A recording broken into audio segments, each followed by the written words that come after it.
Com o último homem morrerá o último poeta. A frase é de Sigmund Freud. Muito obrigado a vocês, uma boa tarde. Fecha-se agora, nesse exato momento, a jornada do Círculo Psicanalítico do Rio de Janeiro. Parabéns a vocês pela iniciativa, pela busca, pela procura, pelas escavações que fazem em torno dos temas ligados à psicanálise, ao exercício da psicanálise, ao movimento psicanalítico, à inserção da psicanálise no meio em que vivemos, na nossa terra, no nosso lugar, no nosso país. O título dado para a jornada é muito feliz, porque ele é poético. Ele diz que em tudo há uma fenda, é por onde passa a luz. Poderíamos dizer por onde passa a palavra, já que palavra e luz se confundem, revelando instantes, espaços, onde está o invisível e o sonho.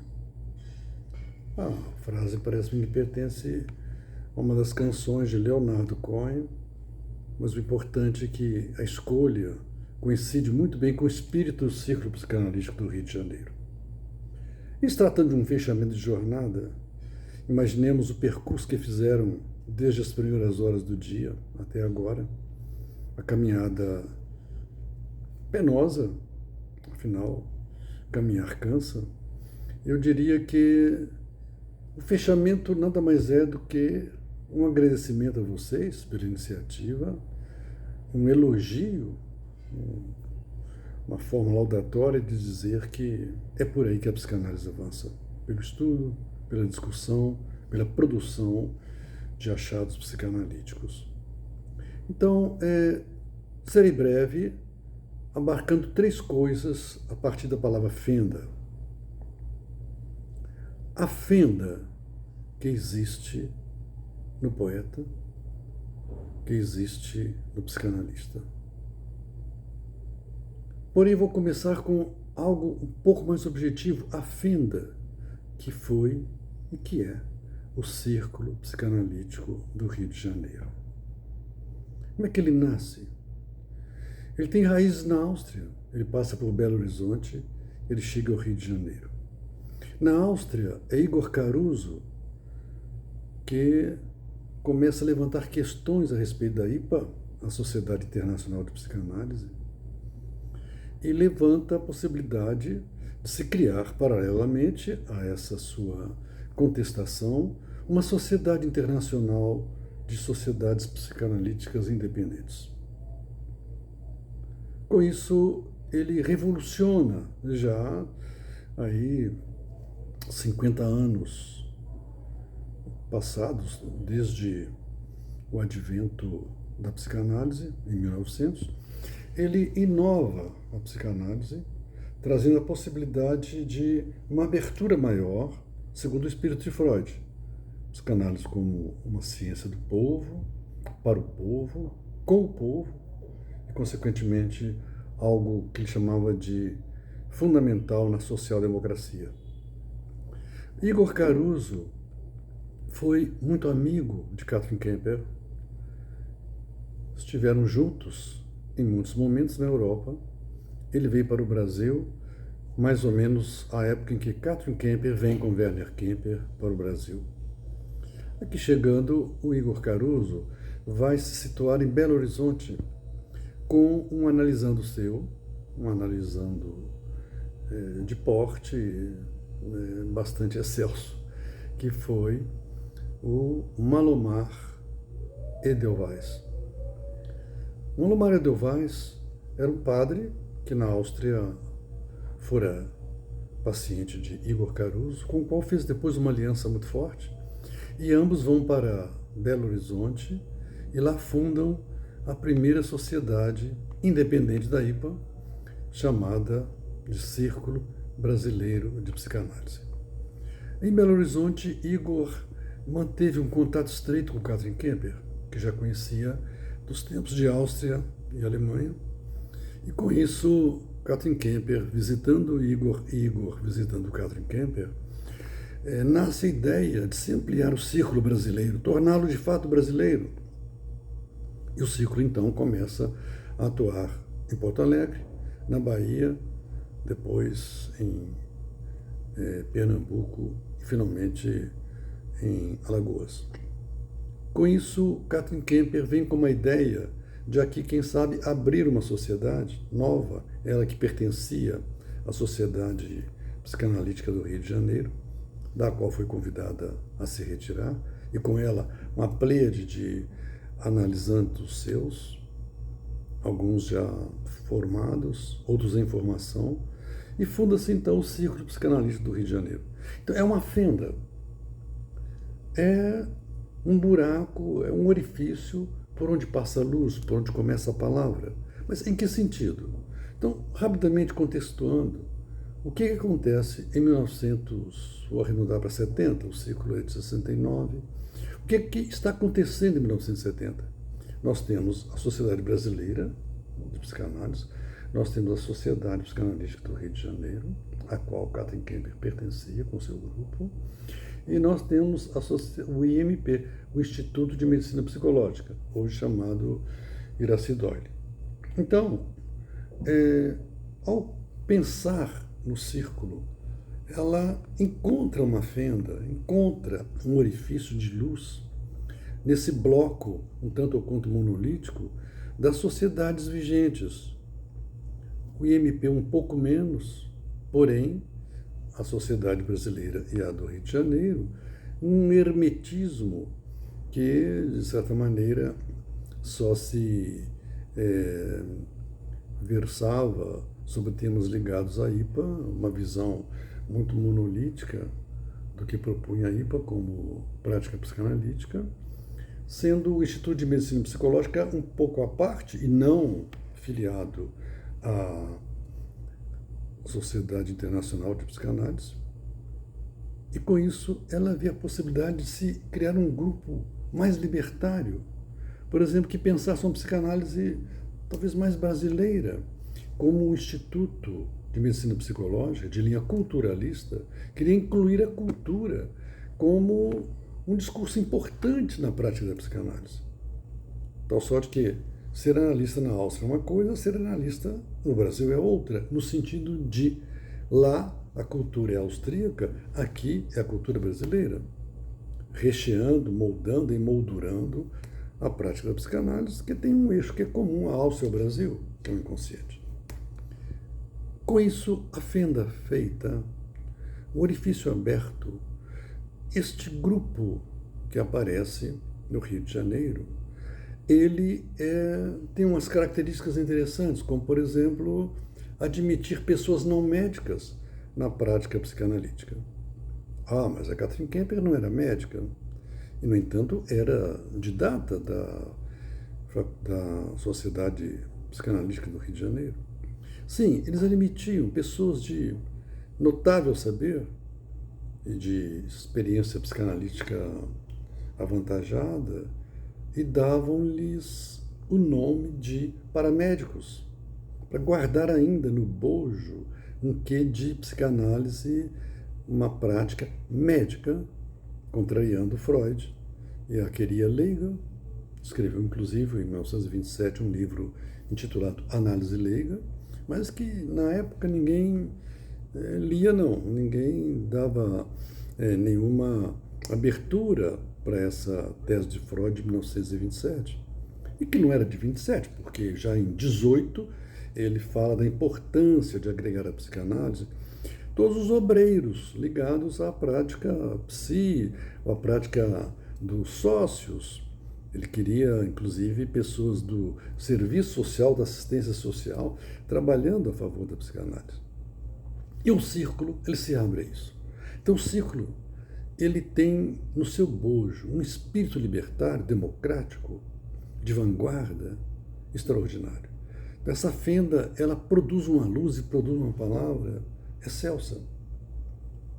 Com isso, eu creio que estar aqui é falar justo da luz que, através deste orifício, dessa abertura em relação à democracia, ao povo e ao obreiro, que não necessita, a rigor, de ter uma determinada formação. Ele precisa da formação psicanalítica, ele precisa ser analisado por um analista, através do que ele, trabalhando seu inconsciente, se põe apto para escutar nessa fenda o outro. Posto isto, eu passaria para um segundo momento a respeito de fenda, citando o poeta.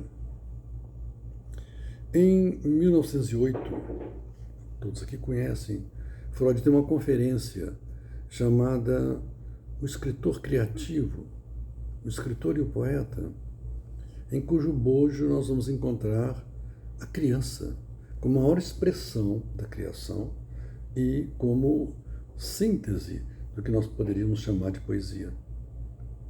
Nesse livro, Freud mostra que o escritor criativo, ele vai para além da narrativa, ele trata de determinados assuntos, dando a esses assuntos um colorido simbólico, jogando neles um pouco de si e trazendo para o texto todo o leitor que ali vai poder se ver, e com isso ele abre, o escritor criativo, o espaço, a fenda, através da qual a luz da leitura, a luz do escrito, pode criar no leitor um sentido de significação novo, que justo trará a ele o benefício da criação.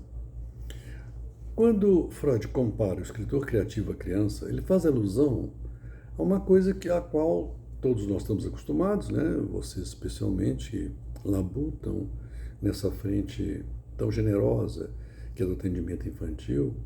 A criança, por excelência, ela é poesia. Ela brinca o tempo todo. Ela dá vida às coisas inanimadas.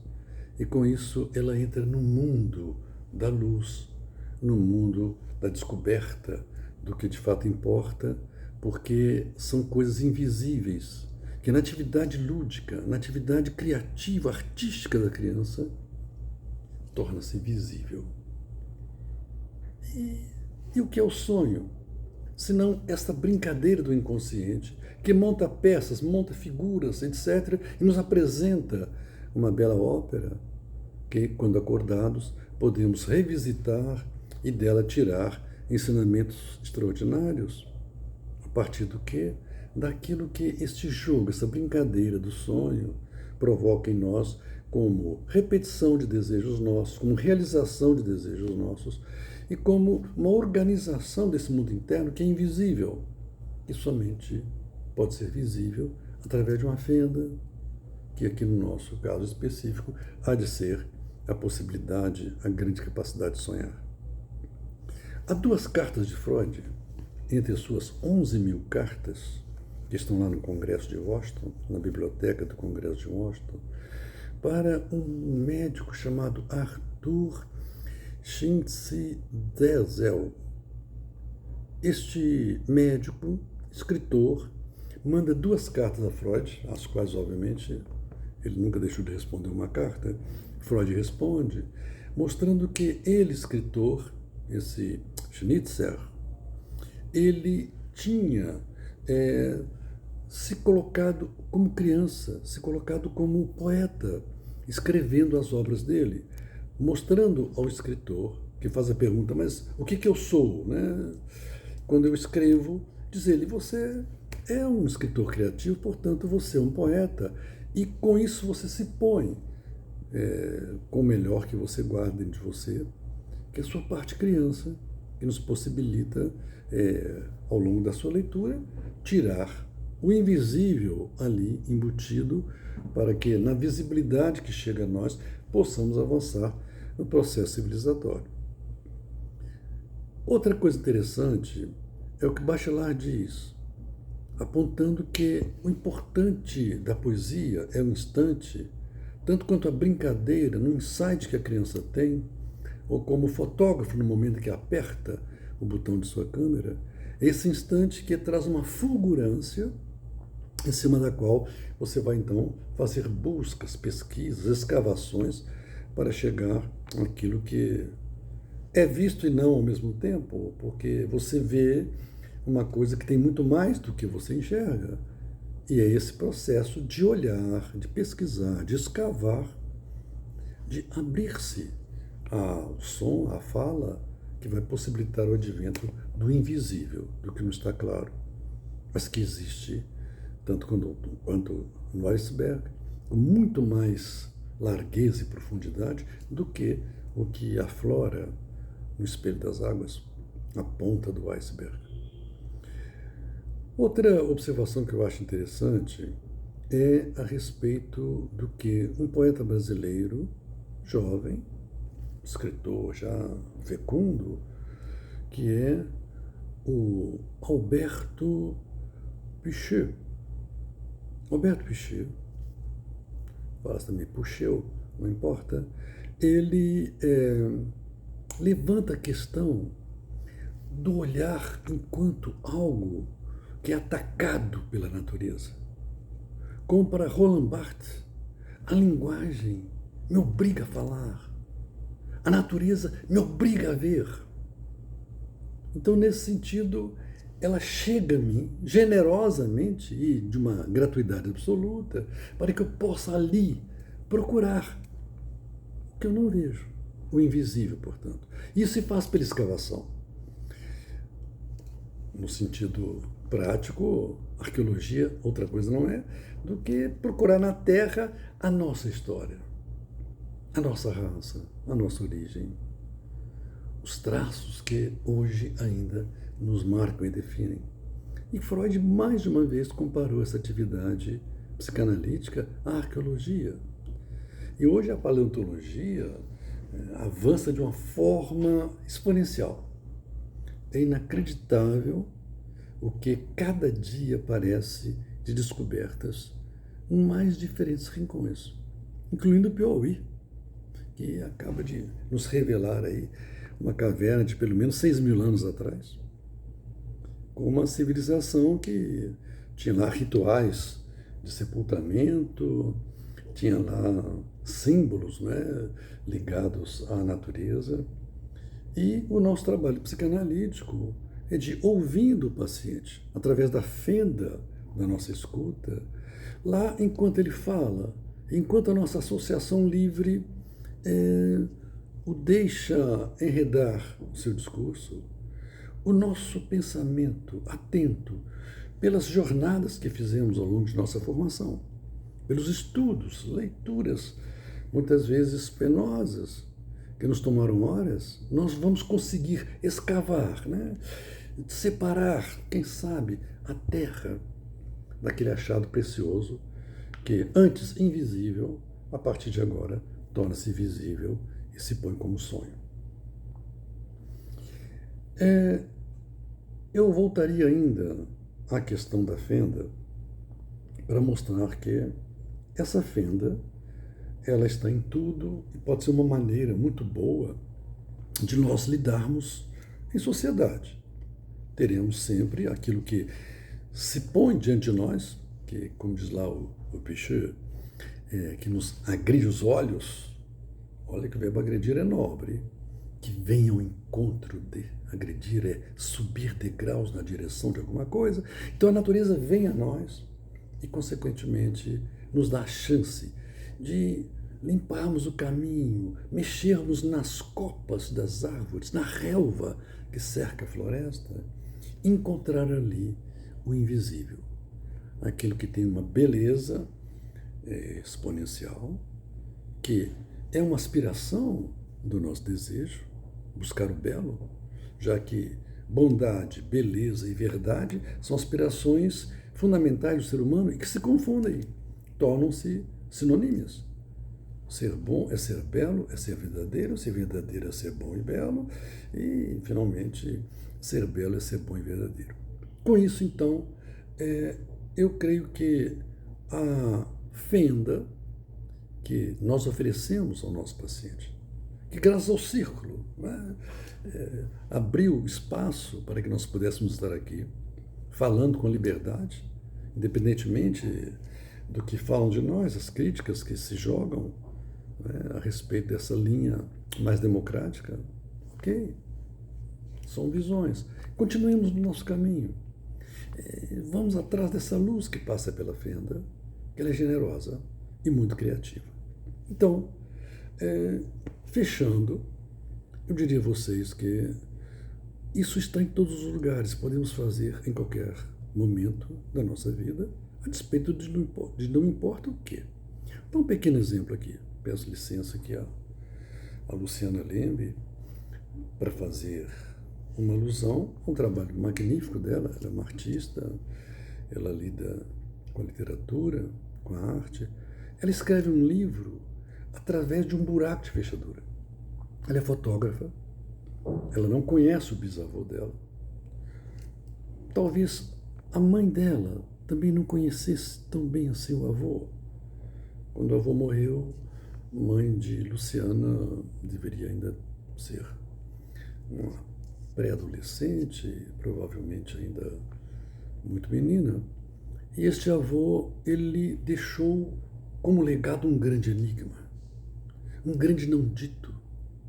Nada se dizia sobre ele.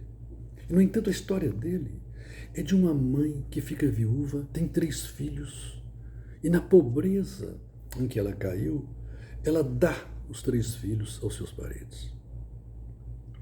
O bisavô de Luciana veio para o Brasil, por coincidência, meu avô.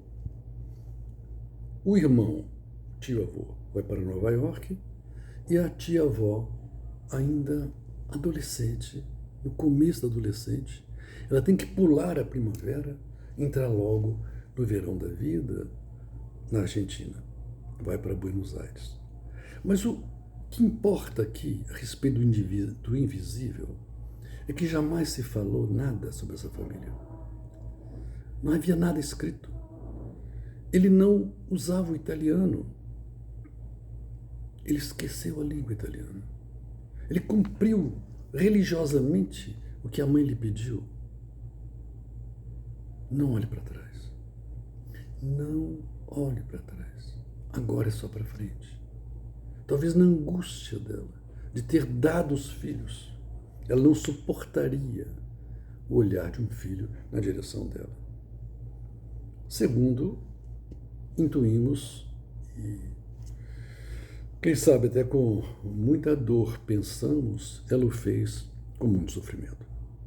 Ok, então este avô esquece o italiano, não fala nada, não se sabia a cidade de sua procedência, teve 7 filhos, ninguém disse coisa alguma, ninguém sabia uma palavra de italiano.